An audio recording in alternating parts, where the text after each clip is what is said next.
네, 사랑제일교회발 집단 감염이 급증하고 있는 가운데 N차 감염 확진자도 100명을 넘어섰습니다. 방역당국은 전국에서 산발적으로 발생하는 사랑제일교회발 감염을 막기 위해서 186곳에서 역학조사를 벌이고 있습니다. 취재기자 연결해보죠. 신준명 기자. 네, 서울 사랑제일교회에 나와 있습니다. 예, 자, 사랑제일교회발 집단 감염 그 상황부터 좀 볼까요?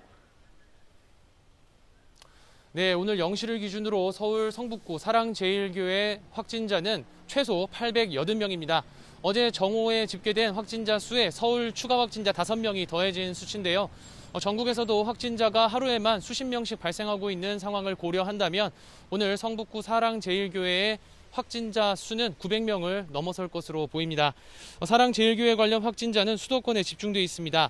어제 정오를 기준으로 서울 504명, 경기 278명, 인천 40명으로 수도권이 93.9%에 달합니다.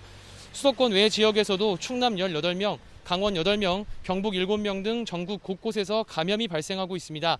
현재까지 파악된 사랑제일교회 관련 N차 감염 확진자는 115명입니다. 확진자의 직장이나 접촉자로 추가 전파가 발생한 곳은 모두 21곳입니다. 방역당국이 N차 감염 확산을 막기 위해 역학조사하고 있는 시설만 186개입니다. 서울시가 지난 23일까지 실시한 코로나19 진단검사에서 사랑제일교회 관련 검사 대상의 양성률은 21.7%에 이르는 것으로 집계됐습니다. 지난주 서울에서 진단검사 대상자의 전체 양성률이 0.64%니까 34배에 이르는 수치입니다.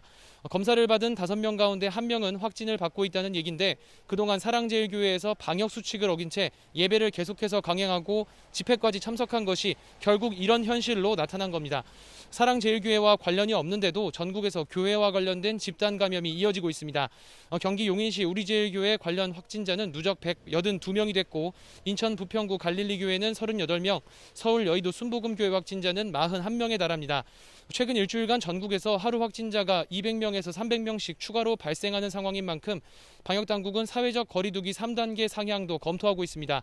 거리두기가 3단계로 격상되면 10명 이상 모이는 모든 모임과 행사가 금지되고 카페와 영화관 등 중위험시설까지 모두 영업이 중단됩니다.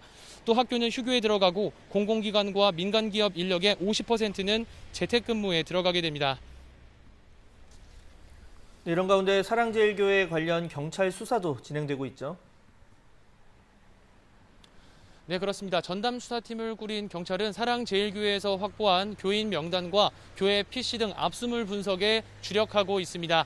이와 함께 전광훈 목사를 탄압하기 위해서 방역당국이 확진자 수를 조작하고 있다는 가짜뉴스도 내사하고 있습니다. 최근까지 코로나19 관련 허위 사실을 유포한 사례 96건, 147명을 적발했고 91건은 조사하고 있습니다. 경찰은 또 방역당국이 사랑제일교회의 교인 소재를 확인하지 못해 협조를 요청할 경우 전국 경찰서에 편성된 신속 대응팀을 동원해 소재 파악에 나선다고 덧붙였습니다. 네, 지난 광복절 광화문 집회 관련 확진세도 지금 심상치 않죠?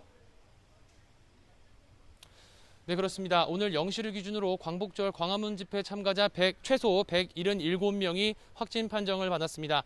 방역당국은 집회 참가자 5만여 명에 대해서 진단검사를 받을 것을 독려하는 문자 메시지를 발송했습니다.